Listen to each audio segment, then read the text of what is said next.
집에서 를 열심히 하시는 분들이 많이 계신데 를 열심히 하시는 경우에 피부가 굉장히 붉어지고 가렵고 따갑고 이런 민감성 피부가 돼서 오시는 경우들이 굉장히 많습니다. 네, 안녕하세요. 12년차 피부과 전문의 김병철입니다. 예전에 이제 표정에 대한 사진을 좀 찾아보려고 사진첩을 이렇게 들여다보니까 한 10년 전쯤이랑 지금이랑 얼굴의 느낌이 벌써 좀 달라졌더라고요. 그 중에서 이제 제가 제일 많이 느낀 부분이 얼굴의 전체적인 윤곽이랑 볼륨이 좀 바뀌면서 약간 처지는 느낌이 좀 생기는 것도 있고, 그리고 이제 제가 집에서 거울을 들여다보면 좀 노화가 많이 진행됐다고 느끼는 부분이 얼굴에 이렇게 잔주름들이 조금씩 많아지면서 모공이 약간씩 넓어지는 느낌이 좀 생겨서 피부 표면이 좀 거칠거칠해지는 느낌이 있던 거, 이제 그런 것들은 제가 개인적으로 좀 느끼는 노화의 변화들인 것 같습니다.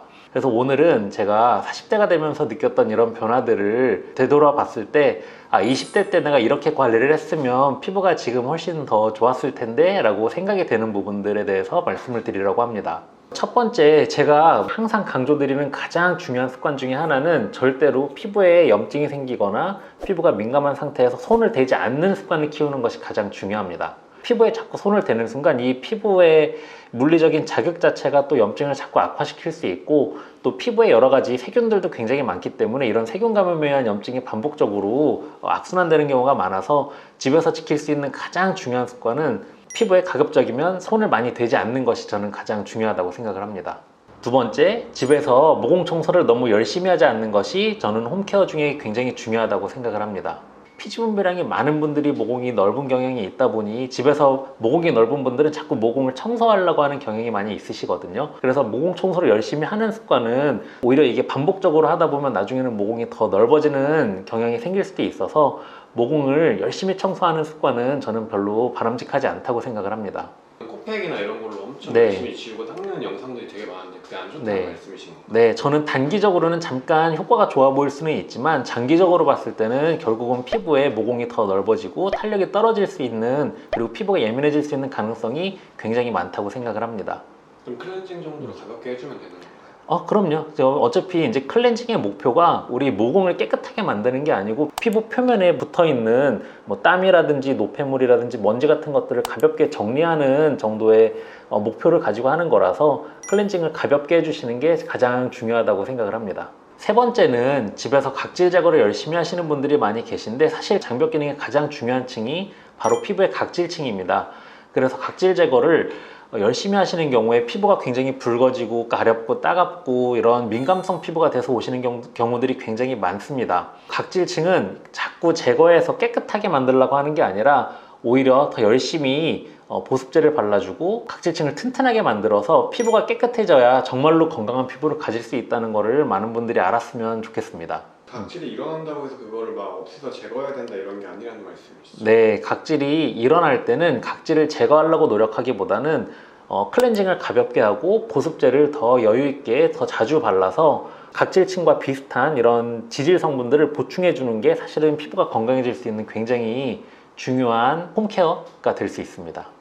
각질층이 약한 분들은 좀 어떤 피부 특징을 가지고 있나요? 가장 대표적인 질환이 바로 아토피 피부염입니다. 피부가 굉장히 쉽게 가려워지기도 하고 피부가 쉽게 붉어지기도 하고 염증도 잘 생기고, 이제 각질층이 손상이 되고 그로 인해서 우리 외부의 자극이 피부 안쪽으로 쉽게 들어가면 나타날 수 있는 증상들이 바로 아토피 피부염의 증상이라고 보시면 되는데, 유전적으로 각질층이 약하신 분들은 약간의 자극에도 이런 피부 반응이 좀 예민하게 나타날 수밖에 없습니다. 본인이 생각하기에 내가 뭐 화장품 한 번만 잘못 발라도 피부가 많이 붉어지고 민감한 피부다라고 생각하시는 분들은 내 장벽 기능이 유전적으로 약한 편이구나 라고 인식을 하시고 더 조심스럽게 클렌징을 하고 보습제를 여유 있게 잘 발라주시는 것이 굉장히 중요합니다. 네 번째는 자외선 차단제와 보습제를 충분히 잘 바르는 것이 우리 건강한 피부를 만드는 데 굉장히 중요한 습관이 된다고 말씀드릴 수 있습니다. 20대 초반에는 피부에 관심이 많지 않다 보니까 뭐 보습제도 거의 잘 안 바르고, 그리고 선크림은 뭐 당연히 거의 바르는 날보다 안 바르는 날이 훨씬 많았다라고 생각을 합니다. 피지 분비량이 어렸을 때 많지만 나이가 들면서 피지 분비량은 자꾸 줄어들게 되고 피부를 보호하는 기능은 떨어질 수밖에 없거든요.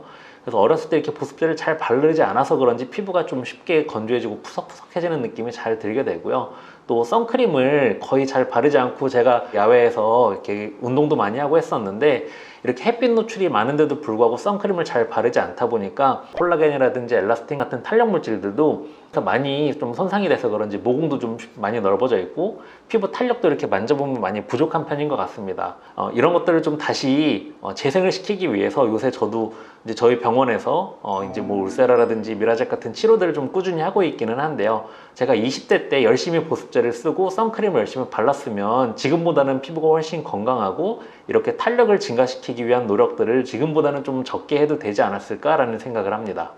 네, 그럼 원장님 이렇게 보습도 꼭 필요한 부위가 있을까요? 얼굴 중에서? 보습은 사실은 우리 얼굴에 피지 분비량이 많고 적음과 수분이 많고 적음은 그 기준점이 좀 다르기 때문에 우리 보통은 요 T존 부위가 요 U존 부위라고 하죠. 피지 분비량이 적은 부위보다는 조금 튼튼한 편이고요. 피지 분비량이 적은 부위가 조금 피부가 약한 편입니다. 피지 분비량이 좀 많은 부분은 뭐 가능하다고 하면 약간 덜 리치한 보습제, 로션이나 크림을 쓰시는 게 더 도움이 되실 수 있고요.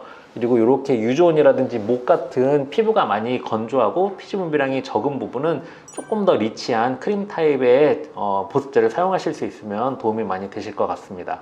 그럼 제가 얼굴에 지방 기름이 많은 편인데 이렇다고 네. 해도 보습제를 꼭 발라줘야 되는 건가요? 맞습니다. 피지 분비량이 많다고 해서 수분감까지 많은 건 아니거든요. 여드름을 유발하지 않는 화장품 중에 약간 유분기가 적은 로션 타입이나 조금 묽은 타입의 크림 제형의 이런 보습제를 쓰시면 도움이 많이 될 수 있습니다.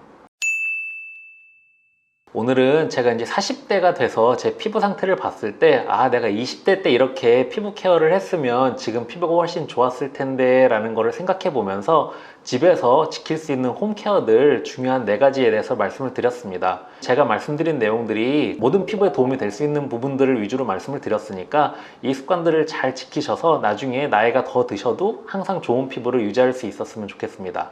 감사합니다.